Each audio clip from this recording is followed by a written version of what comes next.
मैं सच्ची कहानियाँ सुनाना पसंद करता हूँ, झूठ बोलने से बचता हूँ। मैं आपको 3-4 छोटी छोटी कहानियाँ सुना रहा हूँ। ये सारी कहानियाँ सच्ची हैं, 1-1% सच्ची हैं, पर मैं किसी का नाम नहीं लूँगा। जिनकी कहानी है उनका नाम नहीं लूँगा, उनकी प्राइवेसी का मामला है। पर हाँ, सच्ची कहानियाँ हैं। अच्छी बात है कि इन कहानियों के किरदार हम लोग नहीं बने, ईश्वर करे हम कभी ना बने, लेकिन कहानियाँ सच्ची हैं। जब मैं दिल्ली आया था 1990 में, मैं हरियाणा के एक शहर से, भिवानी से दिल्ली आया था पढ़ने के लिए। मेरे ड्रीम कॉलेज में हंसराज भी एक था, पर मेरा संयुक्त से मेरा एडमिशन जाकिर हुसैन में हुआ। मेरे अंक ठीक थे, यहाँ हो सकता था, पर मैं तो नई दिल्ली स्टेशन पे उतरा, बाहर निकला, पता लगा वहीं एक कॉलेज है, वहीं एडमिशन ले लिया मैंने। तो लोगों ने कहा कि यार कैंपस बड़ा अच्छा होता है। मैंने कहा क्या फ़र्क पड़ता है, कॉलेज कॉलेज होता है, छंडो, यही छंडो में सिखाने आया हूँ आप लोगों को। ठीक है, स्टेशन से निकले वहीं कॉलेज है, मैंने घर जाना होगा तो आराम से कॉलेज से निकल जाएंगे, क्या रखा है कैंपस में। पर मेरा एक दोस्त जो मेरे साथ ही आया था उसी शहर से, उसने एडमिशन हंसराज कॉलेज में लिया। मैं और वो स्कूल के डिबेटर्स थे, डिबेटिंग में हम लोग स्कूल टाइम से काफ़ी एक्टिव थे। डीयू में आए तो यहाँ भी एक्टिव रहे। डीयू में मैंने करीब 5 साल डिबेटिंग की और मेरा ख्याल है कि लगभग 300-400 डिबेट्स मैंने जीती होंगी डीयू में, कुछ हरी भी होंगी, लेकिन मैंने खूब डिबेट, वो मेरा दरअसल दाना पानी था, रोजी रोटी मेरी वही थी कॉलेज के दिनों में। घर से पैसे मैं लेता नहीं था, मिलते भी नहीं थे, लेना क्या था, ऐसी स्थिति भी नहीं थी उस समय मेरे घर में कि मिल सके। तो डिबेटिंग मेरा रोजगार था, एम्प्लॉयमेंट था मेरा, उससे काम चल जाता था आराम से। उसका भी चल जाता था, वो हंसराज से था, मैं जाकिर हुसैन से था। हम खूब डिबेट्स में मिलते थे। अक्सर ट्रॉफी या तो हम जीते थे या वो जीतता था, कोई भी जीते रूम पे ही आती थी, क्योंकि हम रूममेट्स थे, एक साथ ही रहते थे। वो मुझसे योग्यताओं के मामले में 21 था, बल्कि अगर वो 21 था तो मैं 15 ही रहा हूँगा या 12 रहा हूँगा, 22 या 21 तो नहीं रहा हूँगा, मुझसे बेहतर था योग्यताओं में, बड़ा अच्छा व्यक्ति था। ग्रेजुएशन के बाद मैंने एमए हिंदी साहित्य में एडमिशन लिया, जबकि बीए ऑनर्स हिस्ट्री में किया था मैंने। उसने तय किया कि वो कुछ और करेगा, प्रोफेशनल कोर्स करेगा, नौकरी करेगा, तो वो चला गया दिल्ली से। मैं दिल्ली में रहा। फिर मैं एमए के बाद तैयारी करने लगा यूपीएससी की। तब तक मैं यूजीसी जेआरएफ कर चुका था। पहला अटेम्प्ट दिया, प्रीलिम्स हो गया।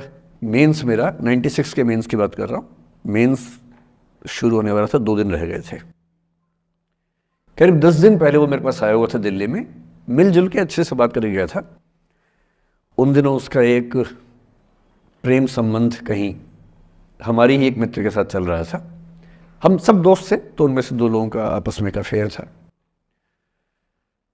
मुझे नहीं पता क्या हुआ, लेकिन मेरे मेन एग्ज़ाम से 2 दिन पहले रात को 12 बजे एक फ़ोन आया और ये बताया गया कि मेरे दोस्त ने फंदा लगा के अपनी जीवन लीला समाप्त कर ली है। वो दिल्ली से दूर था कहीं, और जिस व्यक्ति के बारे में मेरी राय ये थी कि उतना जीवट वाला व्यक्ति कोई हो नहीं सकता, जो ज़िंदगी से हार सकता ही नहीं, जिसके होने से कई लोग हमेशा जीता हुआ महसूस करते हैं, वो चुपचाप एक बंद कमरे में ज़िंदगी से हार गया। मैं आज तक नहीं समझ पाया कि ऐसा कैसे हुआ। बाद में टटोला, उसके पेरेंट्स से बात हुई, भाई से बात हुई, उन्होंने उसकी याद में एक सोशल वर्क शुरू किया ताकि किसी और बच्चे को ऐसा ना करना पड़े। तो जो हल्का हल्का अनुमान हुआ वो है कि शायद कुछ ऐसा था रिलेशनशिप में जो नहीं संभल पाया था, और रिश्ता टूट ना जाए इसका दबाव बहुत ज़्यादा था, और वो दबाव झेल नहीं पाया। इस उम्र में ऐसा फेज़ आता है, कई बार आता है। ये एक कहानी है, हंसराज कॉलेज से ही जुड़ी है, इसलिए मैंने सोचा कि वहीं से बात शुरू करूँ। नाम जैसा कि मैंने कहा मैं नहीं बताऊंगा, तो नाम बताने का मतलब भी नहीं। और वो जिसकी मैं कहानी सुना रहा हूँ, आप लोगों के जन्म से पहले की बात है।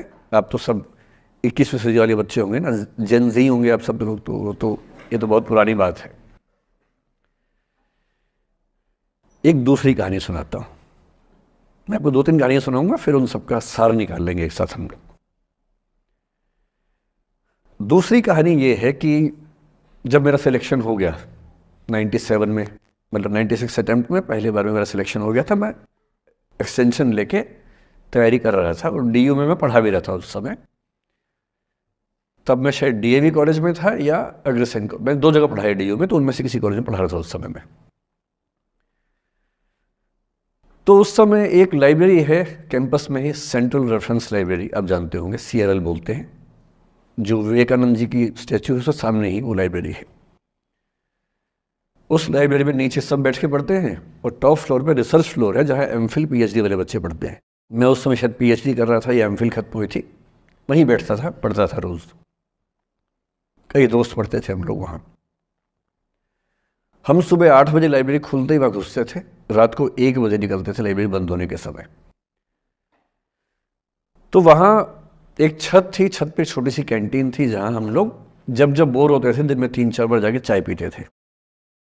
चाय पी ली, बिस्किट खा लिया, थोड़ी गप्पे मार ली, वो सब वहाँ करते थे। तो वहाँ मेरे बहुत सारे दोस्त थे, उनमें से कई लोग अब बहुत सीनियर सिविल सर्वेंट्स हैं, कुछ लोग प्रोफेसर्स हैं डीयू में।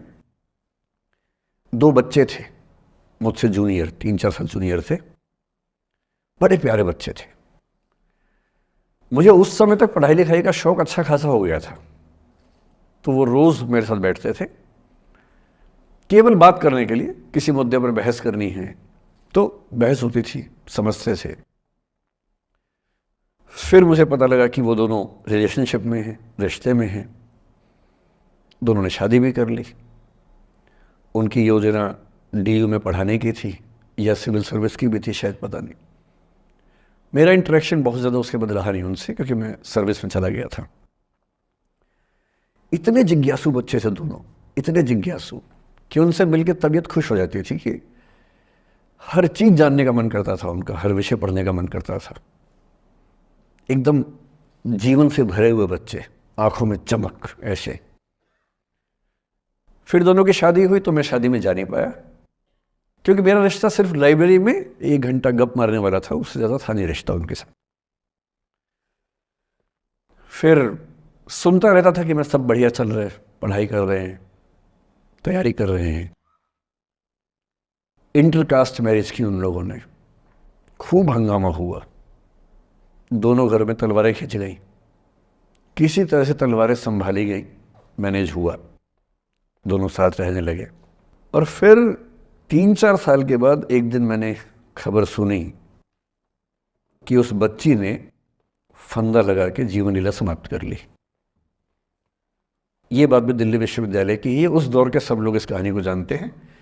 मेरे ख्याल से ये दोनों कहानी आपकी प्रिंसिपल मैडम जानती होंगी, नहीं ध्यान कर पाएंगे तो मैं उनको जैसे नाम बोलूँगा अकेले में वो तुरंत समझ जाएंगे मैं किसकी बात कर रहा हूँ। मैं आज तक नहीं समझ पाया कि ऐसा क्या हुआ होगा। तो बाद में अनुमान जो हुआ वो ये, इंटरकास्ट मैरिज, परिवार का दबाव, समाज का दबाव, आपस के दबाव, टॉक्सिक रिलेशनशिप, अंत में उस दबाव को न झेल पाना और जीवन समाप्त कर देना, ये हुआ। ये 2 घटनाएं हैं।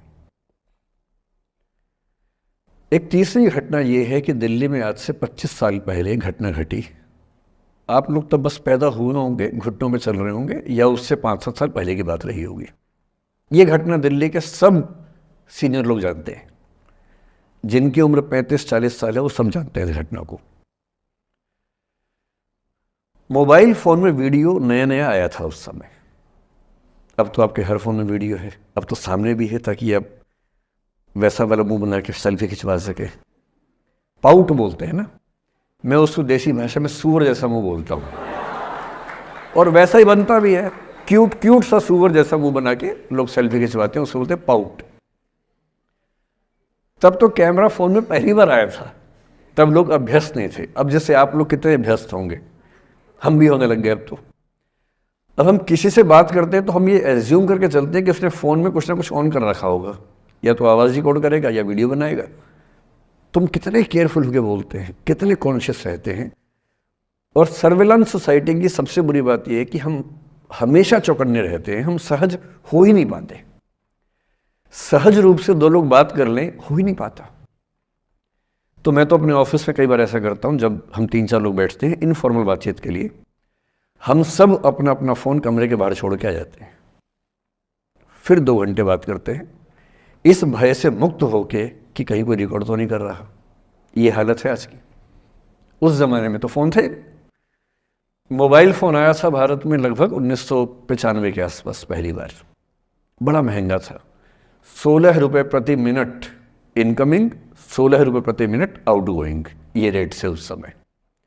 और फ़ोन वो थे जिनसे आप कील भी ठोक सकते हैं, वैसे वाले फ़ोन थे, बटन वाले फ़ोन थे। नोकिया एक कंपनी थी, उसके फ़ोन हुआ करते थे। उसके 4-5 साल के बाद क्या हुआ, पहली बार किसी कंपनी ने फ़ोन में कैमरा लगा दिया। ये बात उस समय के लोग नहीं समझते थे। जब भी नई तकनीक आती है उसको समझने में टाइम लगता है। जो पहले समझते हैं फ़ायदा उठा लेते हैं, जो थोड़ा लेट समझते हैं वो उसका नुकसान उठाते हैं। उस समय दिल्ली के एक प्रसिद्ध स्कूल में 11वीं-12वीं क्लास के 2 बच्चों में आपस में कोई रिलेशनशिप रही होगी। वो दोनों किसी ऐसी सिचुएशन में थे जो सिचुएशन बहुत ही प्राइवेट किस्म की थी, बहुत निजी किस्म की थी, जिसको पब्लिक नहीं कर सकते। कुछ फिजिकल रिलेशनशिप जैसा मामला था।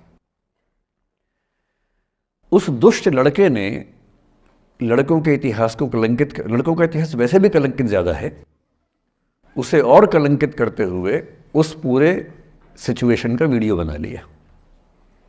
ऐसे मामलों में दुर्भाग्य है, मैं लड़का हूं इसलिए लड़के पवित्र थोड़ा ना हो जाएंगे। लड़का है, इतिहास कलंकित तो है,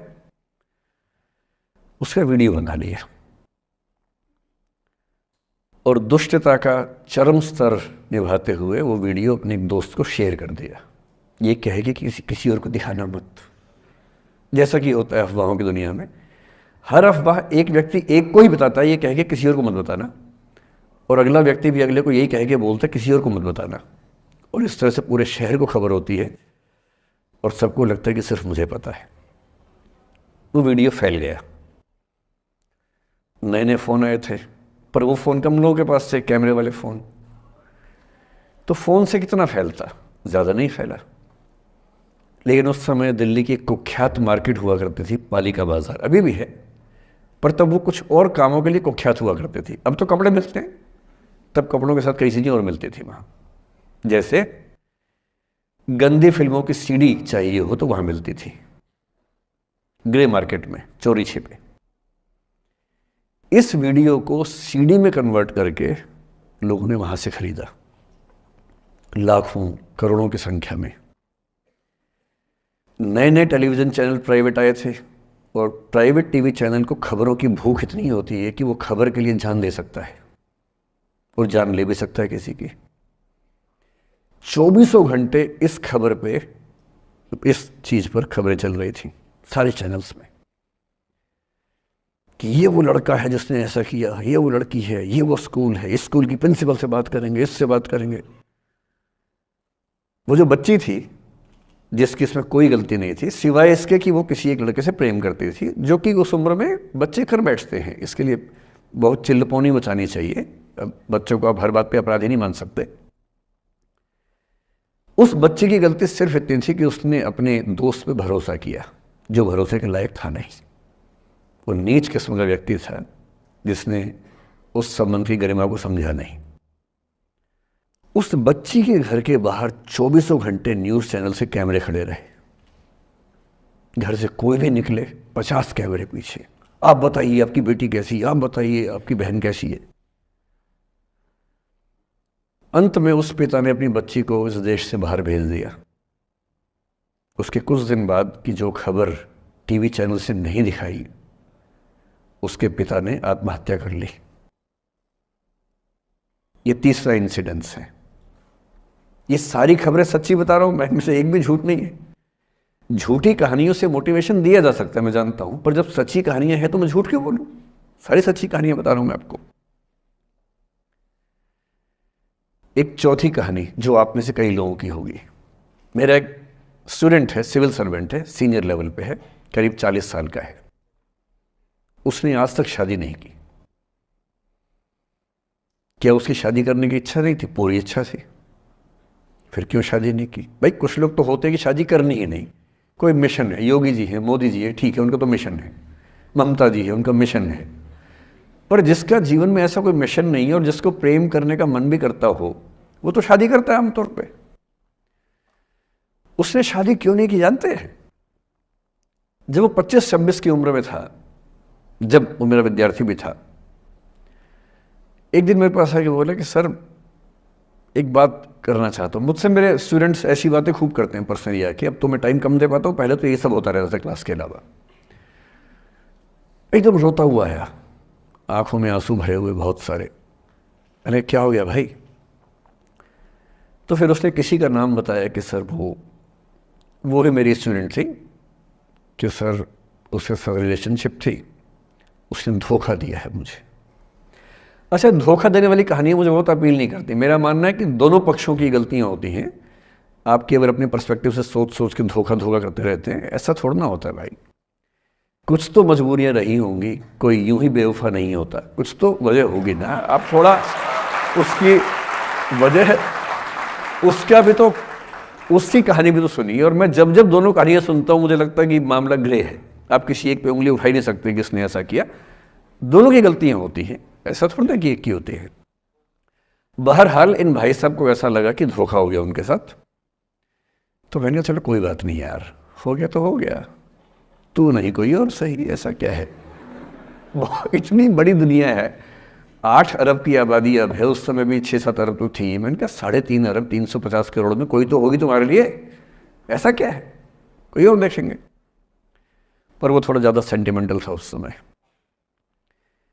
धीरे धीरे पता नहीं उसके मन में क्या बैठ गया, उसके मन में ये बैठा कि दुनिया की सारी लड़कियां धोखेबाज होती हैं। ऐसे मूर्खों की कमी नहीं है दुनिया में, ऐसे बहुत मूर्ख हैं। दर्शन की दुनिया में इसे अवैध सामान्यीकरण कहते हैं, इलिसिट जनरलाइजेशन। इसका मतलब बहुत छोटे सैंपल के बेस पे ये समझ लेना कि ये थियरी पूरे ब्रह्मांड पर लागू होती है।